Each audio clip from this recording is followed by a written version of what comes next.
The first bullet struck the mirrored wall 3 inches from Harper Sloane's face. Glass exploded across the technology conference floor like frozen rain. 1 second, hundreds of executives had been staring at her beneath the white glare of the keynote stage. The next, people were screaming, dropping behind velvet chairs, overturning tables covered with champagne and glowing tablets. Harper stood motionless, not because she was brave, because only moments earlier, 2 former co-workers had cornered her beside the registration display and laughed loudly enough for half the room to hear. "Still reviewing other people's inventions, Harper?" Claire Benton had asked, eyes traveling over Harper's midnight blue dress with calculated cruelty. "I suppose being a legal placeholder is easier than creating something anyone actually wants." Miles Jennings had smiled into his champagne. "Don't be cruel. Every company needs someone harmless enough to sign the forms." Harper had known what they meant. Not brilliant enough to matter, not beautiful enough to desire, not powerful enough to fear. She had spent years mastering the art of pretending words did not leave bruises. She had lifted her chin, tightened her fingers around her conference badge, and prepared to walk away. Then the room had gone silent. Not ordinary silence, the kind that arrived before a predator. Ronan Black had entered through the eastern doors, with 6 men in dark suits behind him. Everyone in Austin's upper circles knew his name, though few were reckless enough to say it above a whisper. Officially, Ronan was the founder of Black Meridian Security, a private intelligence company whose encrypted systems protected banks, governments, and half the technology firms represented in the room. Unofficially, he controlled the Black Syndicate: ports, weapons, private debt, political favors, secrets valuable enough to bury families. He wore a black suit without a tie, the collar of his white shirt open at his throat. He was tall, broad-shouldered, and terrifyingly composed. A pale scar cut through one eyebrow, but it was his stillness that made people move away from him. His gaze had crossed the room and stopped on Harper. Not on Claire's glittering dress, not on Miles' nervous smile, on Harper. He had approached without hurrying. Claire had gone pale. Miles had lowered his glass. Ronan looked at Harper as though the crowded conference had ceased to exist. Then he turned his head toward Miles. "What did you call her?" Miles swallowed. "It was a private joke. I heard it from 30 feet away." No disrespect was intended. Ronan's expression did not change. That is rarely a defense worth using. Harper had found her voice. "I can handle this." His eyes returned to hers, dark gray, nearly silver beneath the lights. "I know." The answer unsettled her more than if he had tried to rescue her. He did not think she was helpless. He was simply choosing to interfere. Before she could ask why, every screen in the convention hall flickered. The conference logo vanished. A software ownership certificate appeared on the 20-foot display above the keynote stage. It bore the seal of the United States Copyright Office, 3 corporate signatures, and a chain of encrypted transfers attached to a patent Harper recognized immediately. Helix Cipher architecture. Her breath stopped. She had reviewed a disputed derivative of that software 6 months earlier. The underlying ownership chain had been sealed by federal order, but someone had altered the public certificate. A red authentication box began pulsing near the bottom of the screen. Inside, it was her name, Harper Elaine Sloan, successor and spousal keyholder. Beneath the designation rested a digital signature identical to hers, and beside it was a marriage registration, her marriage registration, to a man she had never met, Elias Voss. A distorted voice rolled through the speakers. "Identity confirmed. Spousal transfer pending." The first bullet hit the wall. Ronan moved before the sound finished echoing. His arm locked around Harper's waist, pulling her against his chest, as a second shot shattered the registration display behind them. His men drew weapons. Guests stampeded toward the exits, but the doors slammed shut under an electronic lockdown. Ronan forced Harper behind a marble column and covered her with his body. She smelled smoke, cold air, and the faint cedar of his coat. "Are you hit?" he asked. "No. Look at me. I'm not hit."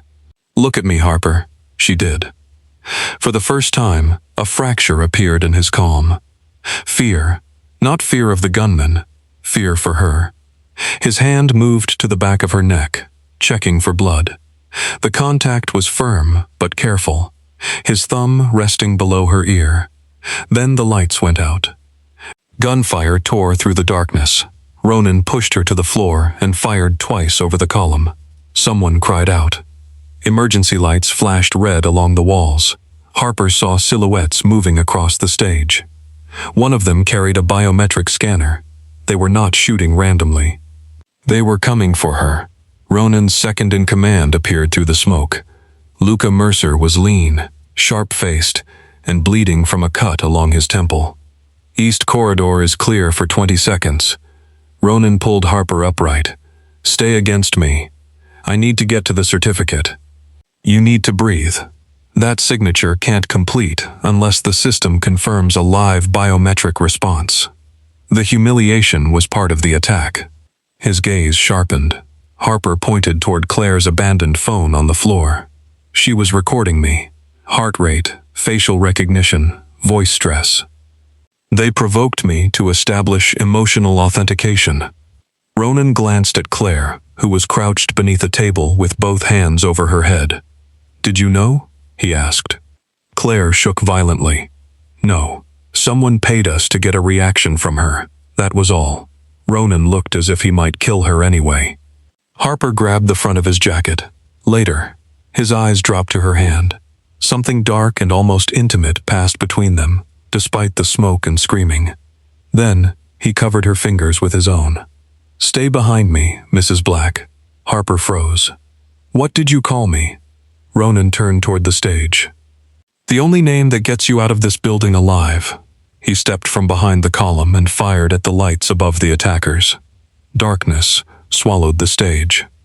Then, in a voice calm enough to cut through every scream in the hall, he announced, Harper Sloan is under the protection of the Black family. A man shouted from the balcony, She belongs to Voss by legal transfer. Ronan's hand settled around Harper's waist again. No, he said, she is my wife. The room went silent for the second time that night. Even the gunfire stopped. Harper stared up at him. You have lost your mind. Possibly. I am not your wife. His gaze held hers. By sunrise, every man hunting you will believe you are. Then the balcony erupted in flames.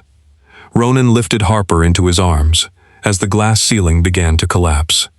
He carried her through the red-lit corridor while his men surrounded them, bullets striking the walls behind his shoulders. Harper wanted to demand that he put her down, but his grip was absolute. One arm beneath her knees, the other braced around her back. He did not struggle with her weight. He did not hesitate. He carried her as though there was nowhere safer for her to be. Outside, rain hammered the plaza. 3 black SUVs tore across the pavement and stopped beneath the convention tower. Ronan's men formed a wall around them. A gunman appeared on the roof of the parking structure. Ronan twisted, shielding Harper with his body. The shot struck him high in the shoulder. His body jerked. Blood spread across his white shirt. Harper screamed his name. He did not put her down. He carried her to the nearest vehicle, placed her inside, and climbed in after her before the convoy accelerated into the rain. Only when the tower disappeared behind them did his face lose color. Harper pressed both hands against the wound. You were shot. It passed through. You don't know that. I know what a bullet feels like. Congratulations. His mouth almost moved. Not quite a smile. She tore a strip from the silk lining of her shawl and pressed it against his shoulder. The SUV turned sharply, forcing her closer. His uninjured arm came around her automatically, preventing her from falling. She looked down. His blood was soaking through her fingers. You had no right to say that. To say what? That I'm your wife. It stopped the second team from firing. For 12 seconds. 12 seconds was enough. For what? To get you out. The answer silenced her. Ronan studied her face as city lights moved across the dark windows. You understood the authentication process quickly. It's my job. No. Your job is copyright examination. You recognized a weaponized identity chain in less than a minute. Harper removed the blood-soaked cloth and replaced it with another strip. My father taught me to read software certificates before I learned to drive. What else did he teach you? That powerful men always describe ownership as protection. Ronan's eyes cooled. You believe that is what I'm doing? I believe you publicly claimed me as property. I claimed you as family. There is a difference? In my world, it is the only difference that matters. The convoy descended into an underground garage beneath a tower overlooking the Colorado River. Armed guards sealed the entrance behind them. Ronan's penthouse occupied the top 3 floors. It was not the dark palace Harper expected. The walls were pale limestone and smoked glass. Warm lamps reflected across polished wood. Beyond the windows, Austin glowed beneath the storm. A doctor waited beside a dining table, transformed into a surgical station. Ronan removed his jacket without assistance. Blood had glued his shirt to his skin. Harper turned away as he unbuttoned it. Modesty? He asked. Disgust. That sounded unconvincing. She looked back despite herself. He was built like a man accustomed to violence rather than mirrors. Scars crossed his ribs and shoulder. A narrow blade mark ran down his left side. His body was controlled power, but there was nothing vain about the way he carried it. The doctor examined the wound. Clean pass, no bone damage. Ronan's attention remained on Harper. She folded her arms. Stop watching me. I have been trying to do that for years. The words settled between them. Harper's stomach tightened. What does that mean? Luca entered, carrying a silver case, and placed it on the table. We recovered the local certificate node before the fire reached the servers. Ronan did not answer Harper's question. Show her. Inside the case was a black tablet disconnected from every network. Luca activated it with a physical key. The Helix certificate appeared. Harper leaned over the screen. The marriage filing was not a separate attachment. It had been embedded in the patent's succession architecture as executable legal code. The moment her biometrics authenticated the certificate, the software would recognize her as the spouse and successor of Elias Voss. This is impossible, she whispered. Apparently not, Luca said. No legitimate registry would accept executable marriage data. It was not designed for a legitimate registry, Ronan replied. Harper enlarged the certificate chain. The filing originated from Belladonna Holdings, a private trust incorporated on an island whose government survived through syndicate money. Within that jurisdiction, corporate succession agreements could be recognized as civil contracts, including marriage contracts. If I had completed authentication, she said, Belladonna would have recognized me as Elias Voss's legal spouse and transferred Helix to the Voss family, Ronan said. Harper shook her head. Marriage does not transfer software ownership. This one does. Why? Because Helix was never merely software. Ronan dismissed the doctor and buttoned a clean black shirt over his bandage. He approached the tablet. The cipher protects financial records belonging to criminal organizations, intelligence agencies, defense contractors, and governments. Whoever controls it can expose every secret or erase every debt, and you control it, for now. Harper searched the code. Her fingers stopped over a hidden metadata string. Sloan, Adrian E., primary architect. The room seemed to tilt. Her father's name had not appeared on a legal document in 13 years. Adrian Sloan had died when Harper was 19. His car had gone through a barrier during a storm outside Houston. Police called it an accident. His consulting records disappeared within months. Harper had spent years believing the work he left behind was worthless. She lifted her eyes to Ronan. You knew.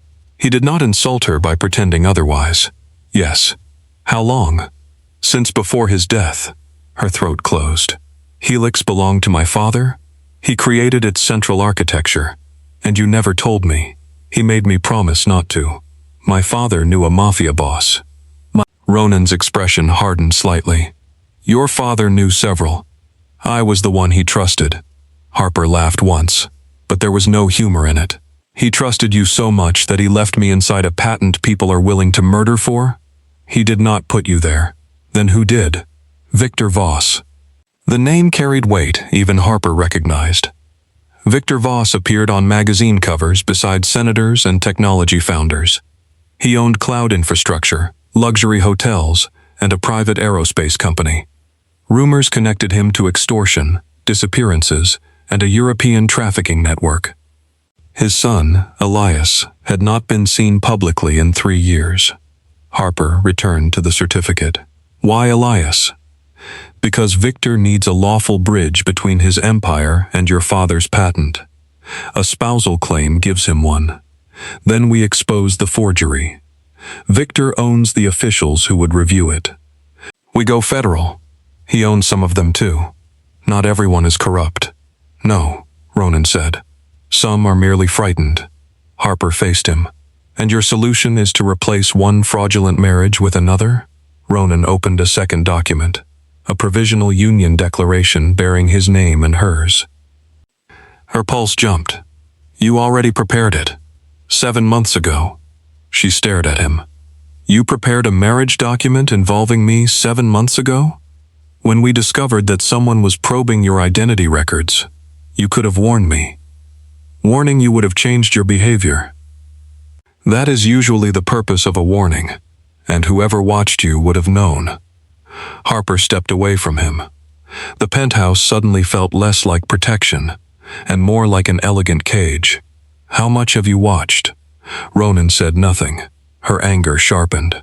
How much? Your building entrances. Your vehicle. Your office commute. Public cameras near places you visited regularly. You surveilled me. I kept you alive. Without my knowledge. Knowledge would not have made you safer. It would have made my life mine. For the first time, his control slipped. Not dramatically. Only a tightening in his jaw and a flicker of something wounded in his eyes. Your life was never in danger because of anything you chose, he said. It was in danger because men you had never met decided your blood made you useful. And you decided that gave you the right to control everything around me. I decided you deserved to wake up every morning. That is not the same as living. Silence filled the room. Rain slid down the glass walls behind him. Ronan moved closer, stopping just beyond reach. What would you have done? If you had told me, yes, I would have investigated. You would have been killed. You don't know that. I know exactly that. His certainty infuriated her. You think fear excuses every decision you make. No, his voice lowered. You excuse every decision I make. Harper's breath caught. He looked toward the marriage declaration. If Victor's claim activates, his men can legally remove you from federal protection as a disputed foreign spouse. He will take you beyond American jurisdiction within hours. And your filing prevents that? It creates a competing claim under a stronger syndicate treaty. You mean the Voss family will not take another mafia boss's wife? They may try. And then, I kill everyone involved. He said it with no anger, no performance, simply fact. Harper believed him. That should have terrified her. Instead, beneath the fear, something warmer and more dangerous moved through her. She hated it. Ronan placed a pen beside the declaration. I will not force you to sign. Yet you told an entire conference that I already belonged to you. I told armed men, and hundreds of witnesses. The witnesses are why Victor cannot make you disappear quietly. Harper studied the document. If I sign, how long does this fake marriage last? Until we dismantle the claim. And if we cannot? His gaze dropped to her mouth for the briefest moment. Then we negotiate. She almost laughed. Romantic. I have never pretended to be. No, you merely prepare marriage contracts 7 months in advance. A knock sounded at the door. Luca answered a secure phone, listened, and looked at Ronan. The attack is already on every network. Voss Media is reporting that Harper is the missing wife of Elias Voss, and that you abducted her from the conference. Harper closed her eyes. Public scandal. Exactly what Victor wanted. What happens if I do nothing? She asked. Ronan answered without hesitation. By morning, police loyal to Voss obtain a warrant. By noon, a foreign court validates the marriage. By sunset, you are on a plane. And if I sign, you stand beside me at tomorrow's keynote. She stared at him. The conference is continuing? Victor wants the patent transfer witnessed publicly. Canceling would suggest he lost control. So I walk onto a stage where someone just tried to shoot me. With me, that is not comforting. It was not intended to be. Harper picked up the pen. Ronan's expression became unreadable. She did not sign immediately. If I do this, I review every document. I get full access to the Helix chain. You do not move me, drug me, lock me in a room, or make decisions about my body. Agreed.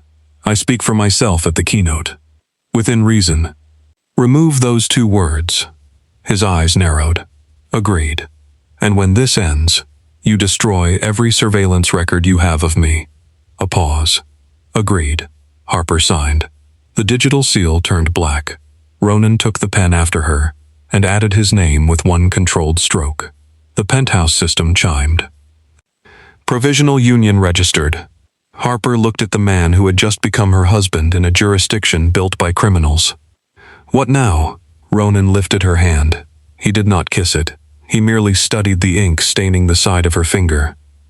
Now, he said, the world learns you are untouchable. By dawn, the photograph had reached every news network in the country. Ronan Black carrying Harper through broken glass. Her blue dress streaked with his blood. His face turned toward the unseen shooter, one arm locked around her, as if he would rather let the city collapse than release her. The headlines were merciless. Tech Examiner, at center of billion-dollar marriage war. Who is Harper Sloan? Black Meridian founder. Claims secret wife commentators. Dissected her career, her finances, her clothing, and her body. Some called her brilliant. Others called her a gold digger. Thousands asked why a man like Ronan Black would want a woman like her. Harper sat in the penthouse library, reading the comments until the words blurred. Ronan took the tablet from her hands. Give that back. No. You agreed not to control me. I agreed not to drug you or lock you in a room. You remembered the precise wording. I remember everything you say. That is not reassuring. He set the tablet beyond her reach. The storm had cleared. Morning light entered through the windows, turning the river silver. Harper wore a soft gray sweater, provided by someone who had guessed her size correctly. That irritated her, almost as much as the surveillance. Did you buy a wardrobe for your imaginary wife in advance? A woman named Mrs. Alvarez manages the residence. And she happens to know my measurements? His gaze moved over her once, slow enough to heat her skin. I knew your measurements. Harper's face burned. That is deeply disturbing. It was necessary for protective equipment. You prepared body armor for me. 3 sets. 7 months ago? 8. She stared at him. He looked almost unapologetic. Almost. Why me? She asked quietly. His gaze shifted toward the city. Your father saved my life. That explains loyalty. Not this. This? The surveillance, the prepared clothes. The way you looked at me before you knew the certificate had appeared. His silence answered more honestly than words. Harper rose. Ronan. A secure phone vibrated in his pocket. He glanced at the screen but did not answer. You should prepare for the keynote, he said. She stepped in front of him. He was so much larger that another woman might have retreated. Harper had spent her life being told to make herself smaller. She refused now. Look at me. He did. The command coming from her seemed to affect him. His eyes darkened, but he remained still. When did protecting me become something else? A muscle moved in his jaw. Harper, that is not an answer. It is the only one you are getting before we enter a building filled with assassins. He walked around her. She caught his wrist. Ronan stopped, as though she had placed a blade against his throat. His skin was warm beneath her fingers. For a moment, neither moved. Then he turned his hand and enclosed hers. His thumb brushed once over her palm. The touch was restrained. That made it more intimate. When this began, he said, you were a promise I made to a dying man. Harper's anger softened despite herself. And now? His eyes moved over her face. Now you are the reason promises no longer feel sufficient. Before she could answer, Luca entered. We found the conference leak. Ronan released her hand immediately. The loss of contact felt colder than it should have. Luca placed photographs on the desk.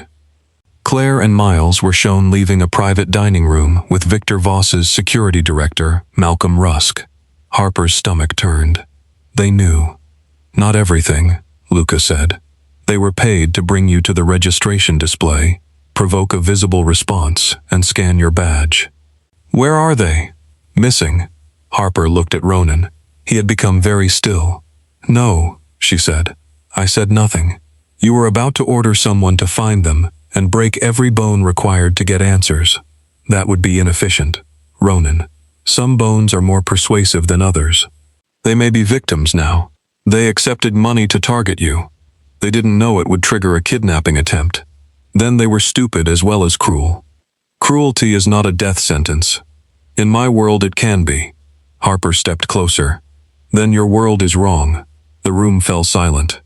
Luca looked as if no one had spoken to Ronan that way and remained alive long enough to regret it. Ronan's gaze held hers.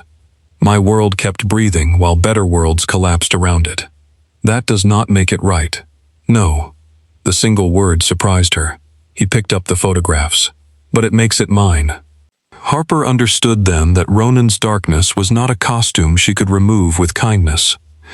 He had survived by making violence orderly, by deciding whom it served, by treating mercy as a luxury that required armed guards. She could not change him by pretending he was secretly gentle. But perhaps the part of him capable of listening mattered more. Find them alive, she said.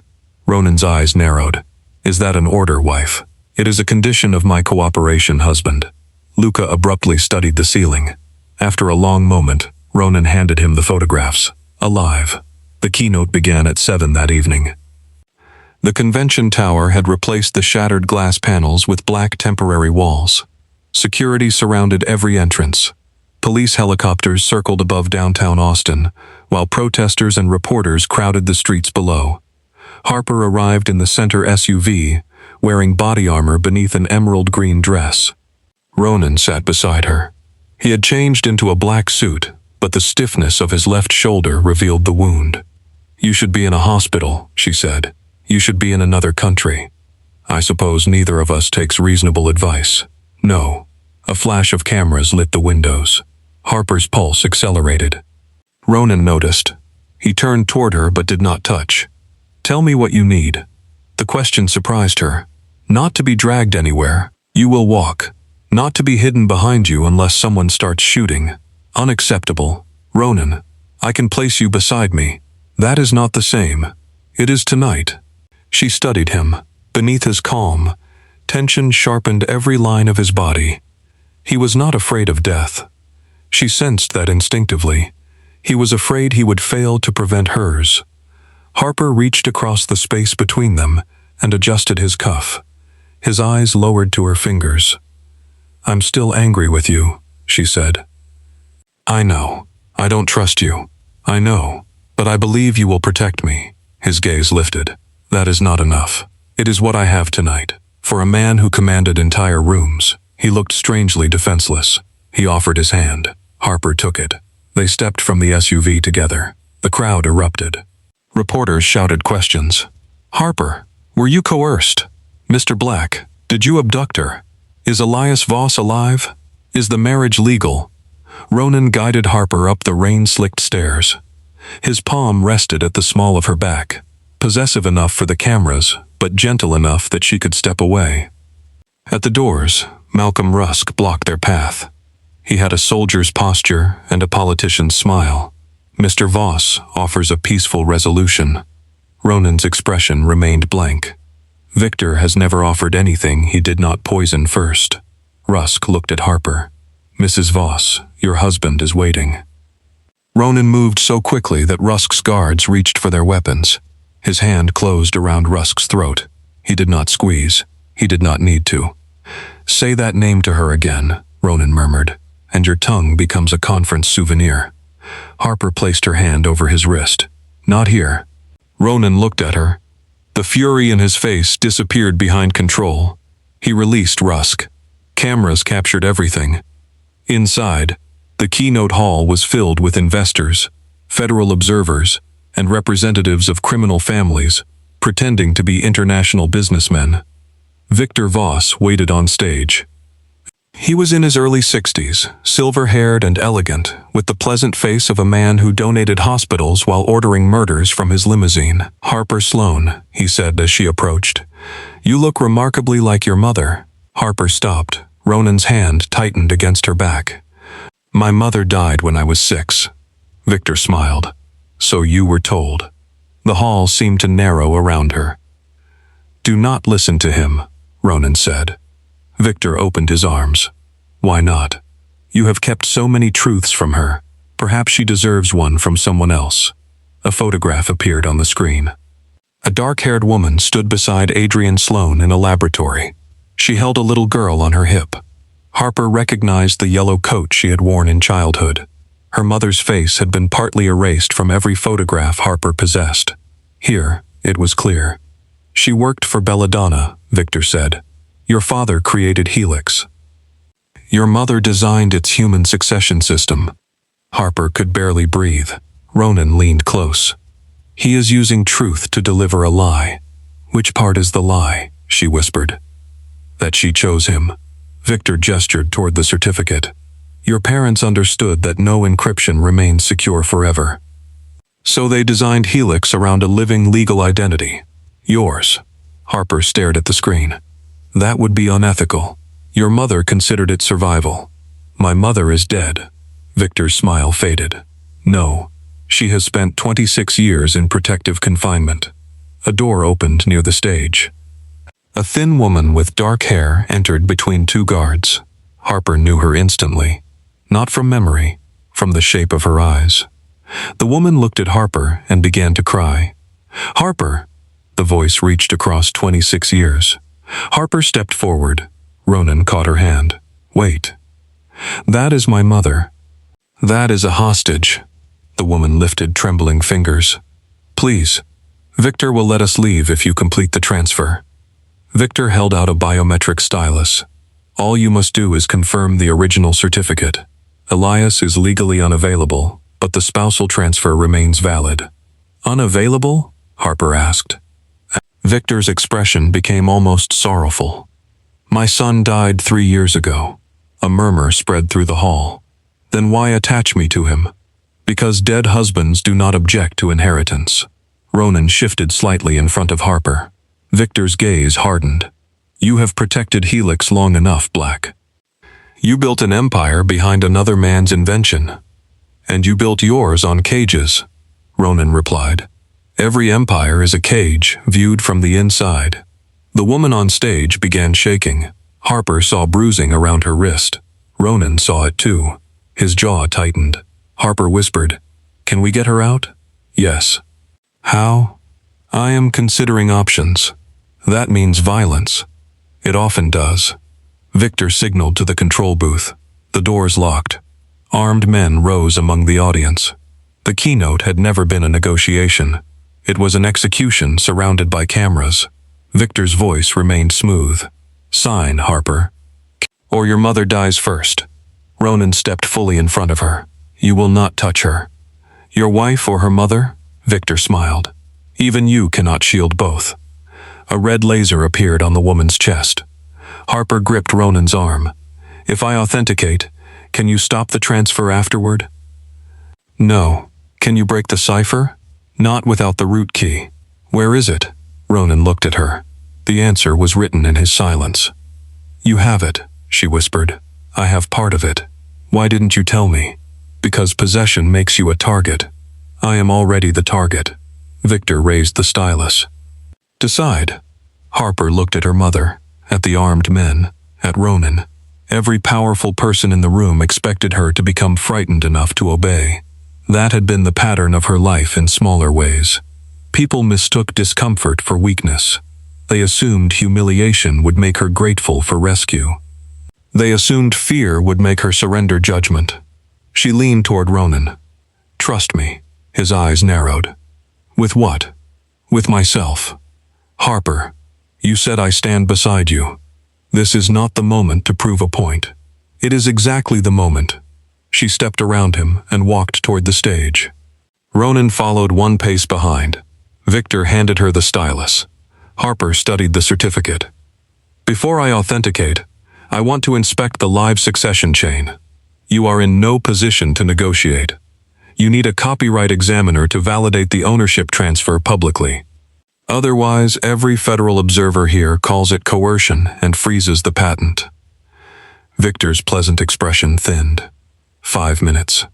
The code opened across the screen. Harper worked quickly. Her father's architecture was elegant and strange. Each ownership layer folded into the next like mirrored rooms. The marriage certificate sat at the center, but beneath it was another file. A custodial release mechanism. It required 3 elements: the living Sloan biometric key, the Black Meridian root cipher, and the voluntary dissolution of private ownership. Harper's heart began pounding. Ronan possessed the root cipher. She possessed the living key. Together, they could release Helix. Not to Victor, to everyone. Open custody would scatter the encryption patent across thousands of independent repositories. No family, company, or government could own it exclusively again. But Black Meridian would lose its shield. Every hidden ledger Ronan protected would become vulnerable unless he destroyed them first. His empire would bleed. Harper looked over her shoulder. Ronan understood from her expression that she had found something. What? He asked. Open custody. His face became still. Victor moved closer. That mechanism is theoretical. No, Harper said. It is active. Ronan's gaze stayed on hers. He knew the cost. How long? He asked. 3 minutes after release. To evacuate the ledgers? To erase what you can. Victor raised his weapon. You will do no such thing. The laser on Harper's mother brightened. Ronan did not look at Victor. He looked only at Harper. If we release it, your identity is no longer valuable as a proprietary key. Victor loses his claim. So do I. The words struck deeper than she expected. Legally, he meant the patent. Emotionally, she heard something else. Harper lowered her voice. You never had a claim on me. Pain flashed behind his eyes. Then he nodded once. No, he said. I did not. Victor fired. Ronan moved in front of Harper. The bullet struck his side. Chaos exploded. Luca and the black guards opened fire from the balcony. Audience members dropped beneath their seats. Victor's men dragged Harper's mother toward the exit. Harper caught Ronan as he staggered. Blood spread beneath his jacket. Ronan, finish it. You've been shot again. Finish the release. Victor aimed at Harper. Ronan fired from one knee. The bullet tore through Victor's hand, sending the weapon across the stage. Harper pressed her thumb to the biometric field. Sloan key accepted. A second field appeared. Black Meridian root authorization required. Ronan pulled a chain from beneath his shirt. A small black drive hung from it. For years, perhaps longer, he had carried the heart of his empire against his skin. He placed it in Harper's hand. His fingers closed around hers. If you do this, he said, there is no return. For either of us. No. The gunfire sounded distant. Harper inserted the drive. Voluntary private ownership dissolution required. Ronan's corporate seal appeared. The system requested his signature. He looked at the empire he had built, at the secrets that kept his enemies cautious, at the shield that made him feared. Then he signed it away. Release initiated. A countdown began. 3 minutes. Victor lunged from the floor and drove a knife toward Harper. Ronan caught his wrist. The two men crashed against the podium. Victor struck Ronan's wound. Ronan's face went white, but he twisted the knife free and drove Victor backward through the glass display. Harper ran toward her mother. One guard turned his weapon toward her. Claire Benton appeared from beneath the stage and struck him with a fire extinguisher. The gun discharged into the ceiling. Harper stared at her former co-worker. Claire was bleeding from the forehead. Victor's men grabbed Miles and me after the first attack, she gasped. Miles is tied in the loading dock. Harper freed her mother's wrists. The woman collapsed against her. I'm sorry, she whispered. I'm so sorry. There was no time for 26 years of questions. Harper helped her toward the emergency corridor as the countdown reached 2 minutes. Behind them, Victor and Ronan fought among shattered screens. Victor was older, but desperation made him vicious. He grabbed a piece of broken metal and drove it into Ronan's injured shoulder. Ronan made no sound. He seized Victor by the collar and slammed him against the glass wall overlooking the atrium. Victor smiled through blood. "You think releasing the patent saves her? Every man whose secrets you exposed will hunt her." "No," Ronan said. "They will hunt me." He punched the emergency release. The glass wall opened behind Victor. Wind and rain tore into the hall. Victor clung to Ronan's sleeve above the 40-story drop. Ronan could have let him fall. Harper saw the decision in his face. So did Victor. "You are still what I made you," Victor hissed.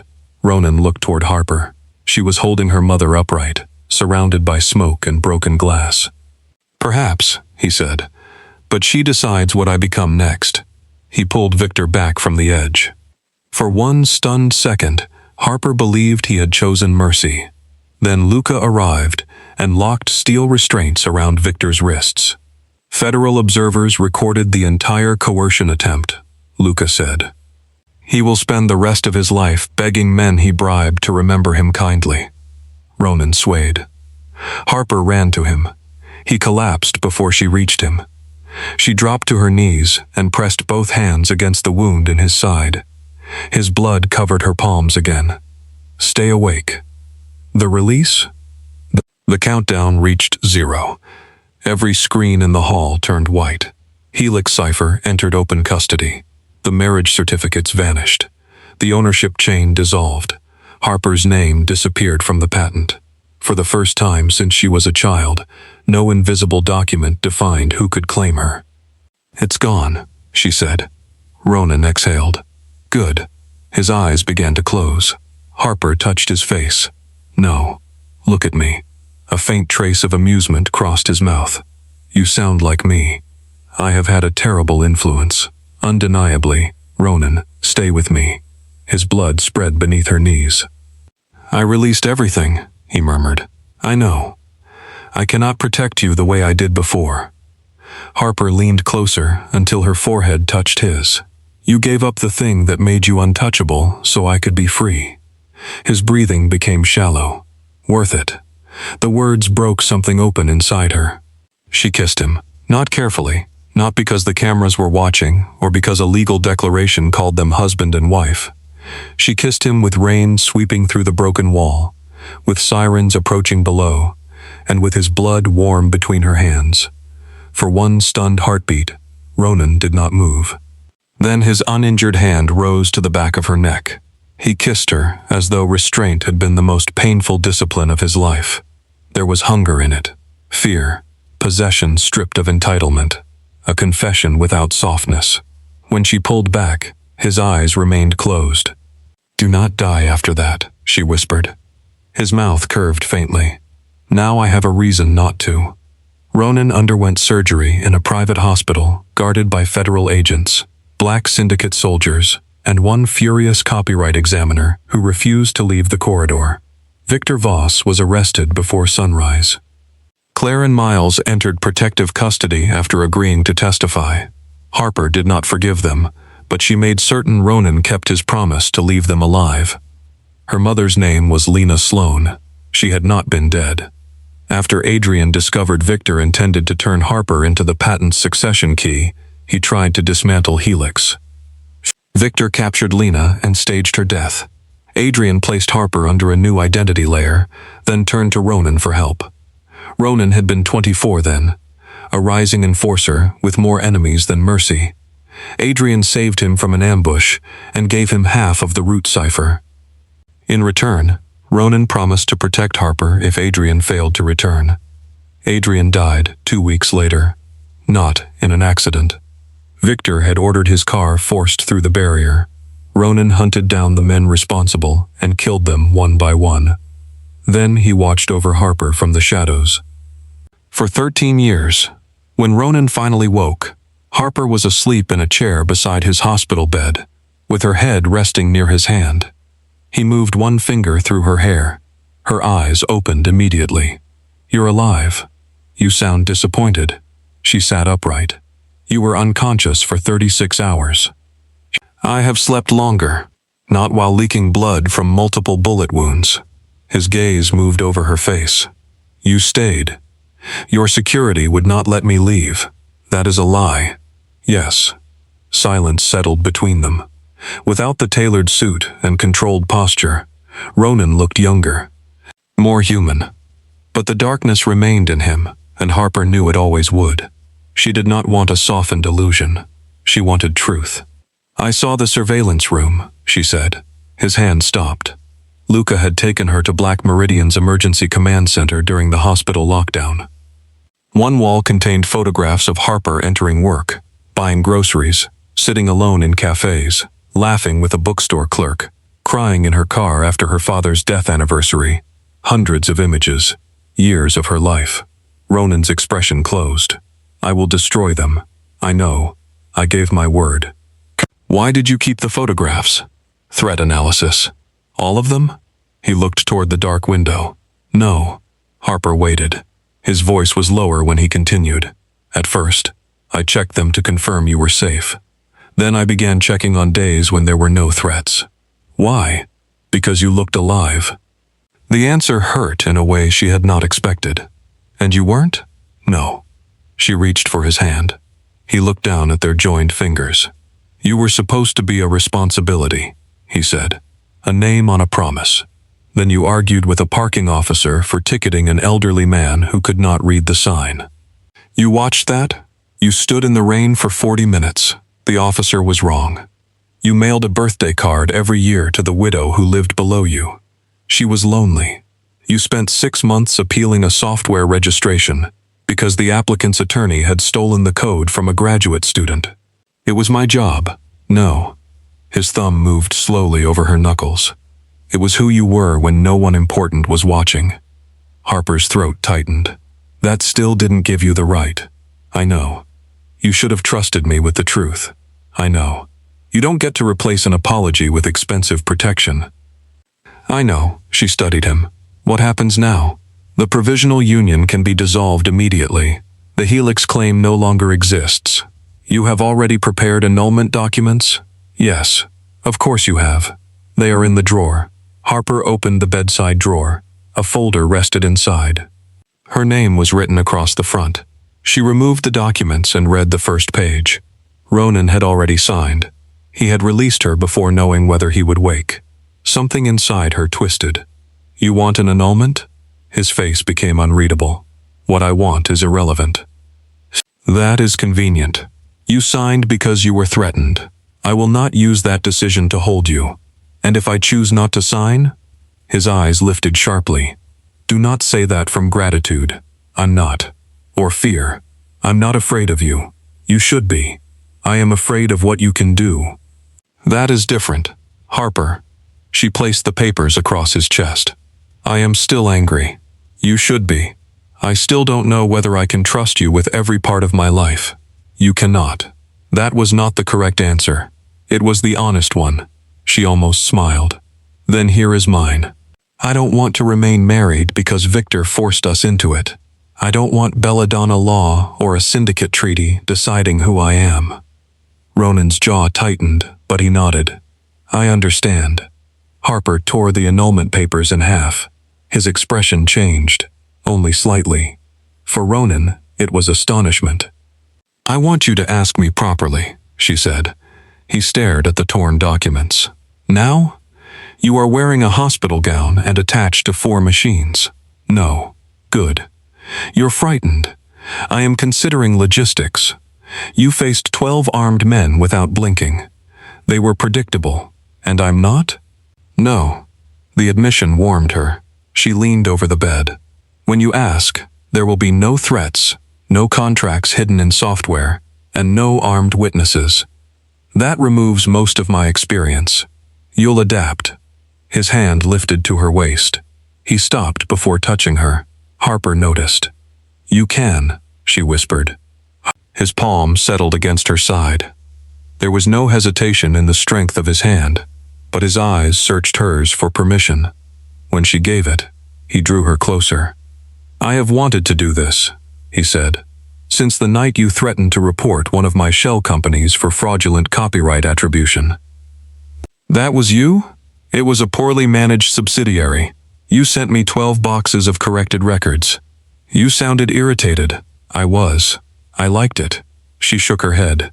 "You need professional help. I employ several professionals." "That is not what I meant." He pulled her close enough that her lips brushed his. "Stay," he said. It was the first request she had heard him make without power behind it. No command, no strategy, only need. Harper kissed him gently. "For tonight." His hand tightened against her waist. "I will negotiate for tomorrow." 3 months later, rain covered Austin in silver. The convention tower had reopened under a new name. Helix existed in open custody, managed by an international nonprofit Harper helped establish. No person could ever again be designated its living property key. Victor Voss awaited trial in a federal detention center.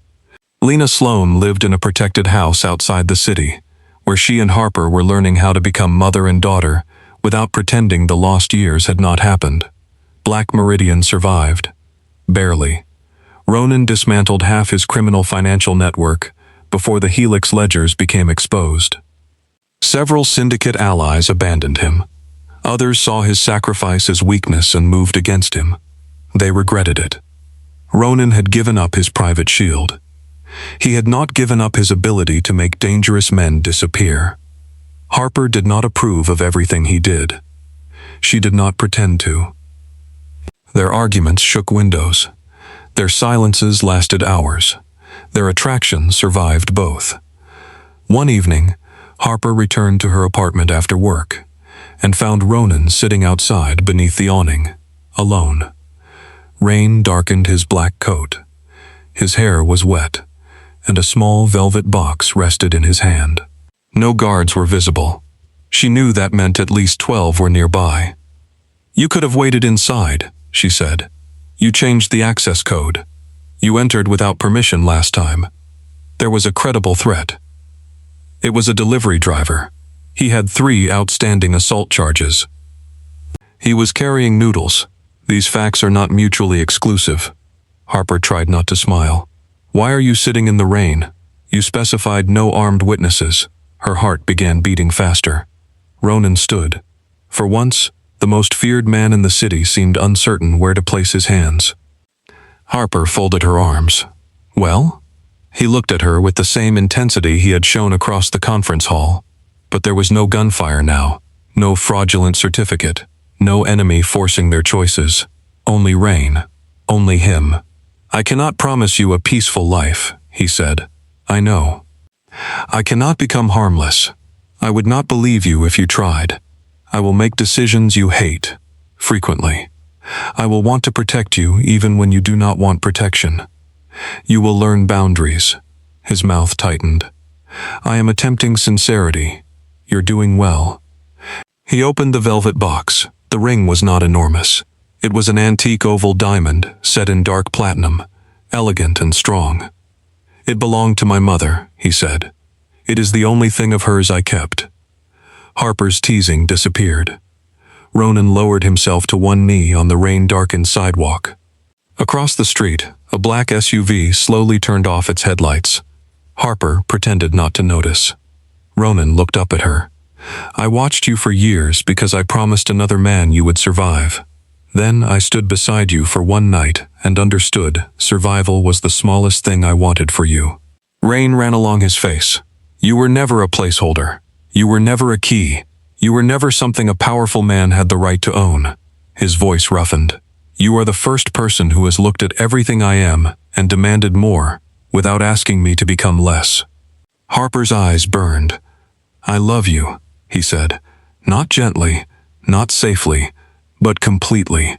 Marry me because you choose me, Harper. And if you say no, I will stand up, place guards around this building without your permission, and spend the remainder of my life trying to deserve a different answer." She laughed through her tears.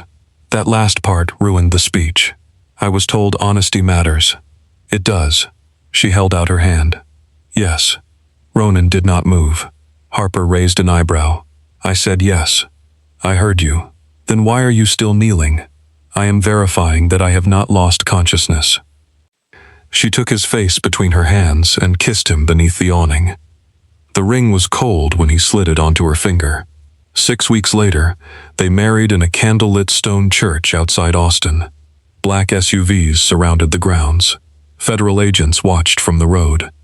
Mafia leaders filled one side of the chapel, while copyright attorneys, software engineers, and Harper's elderly downstairs neighbor filled the other. Lena walked Harper down the aisle. Claire sent flowers, but wisely did not attend. Ronan waited before the altar in a black suit, his scar pale beneath the candlelight. He did not smile when Harper entered. He simply stopped breathing. Harper wore a silk gown designed for her body rather than intended to hide it. The fabric followed every curve with quiet confidence. No one laughed, no one whispered. No one looked at her as though she were fortunate merely to have been chosen. Ronan looked at her as though the entire dangerous world had narrowed to one woman walking toward him. When she reached the altar, he offered his hand. You came, he murmured. You surrounded the church with armed vehicles. They are decorative, of course. The priest began the ceremony. Outside, thunder moved across the Texas sky. Inside, Ronan promised fidelity in a voice that had ordered men to war. Harper promised honesty, even when it hurt. When the priest declared them husband and wife, Ronan touched her face with unexpected tenderness. May I? He whispered. Harper smiled. You're learning. He kissed her as the storm broke over the church. Later, after the guests had gone and the candles burned low, Harper found Ronan standing alone near the altar. He held the original provisional marriage certificate, the paper that had begun everything. The forged claim had been removed, but their signatures remained at the bottom. Harper approached him. What are you doing? Ending the last contract that tried to decide for us. He held the certificate over a candle. Flame caught the corner. They watched together as the document curled into black ash. No more ownership, Harper said. Ronan turned toward her. His hand rested at her waist. No more hidden surveillance.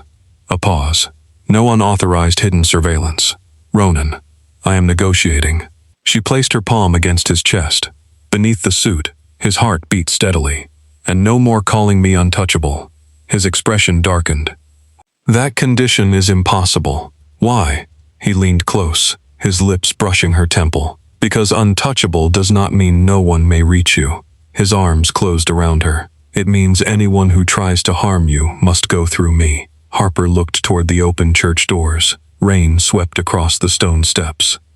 Black vehicles waited beyond the gates, their lights glowing through the storm. The world outside remained dangerous. Ronan remained dangerous. Their love would never be quiet, simple, or completely safe. But for the first time in Harper's life, she was not making herself smaller to fit inside someone else's expectations. She stood in the center of the storm, desired without apology and protected without surrendering her voice. Ronan took her hand. Together, they walked through the church doors. Lightning illuminated the waiting city. Behind them, the false marriage certificate became ash. Ahead of them, the Mafia boss opened the armored car door for his wife. Harper paused before entering. What is it? He asked. She studied the line of black SUVs, the armed men pretending not to watch, and the husband who had sacrificed an empire rather than let anyone own her. Then she smiled. Nothing. She rose onto her toes and kissed him once more in the rain. Ronan's hand tightened around hers. The convoy carried them into the storm, toward a city filled with enemies, secrets, and unfinished wars. But this time, Harper was not being taken anywhere. She was choosing where they went next.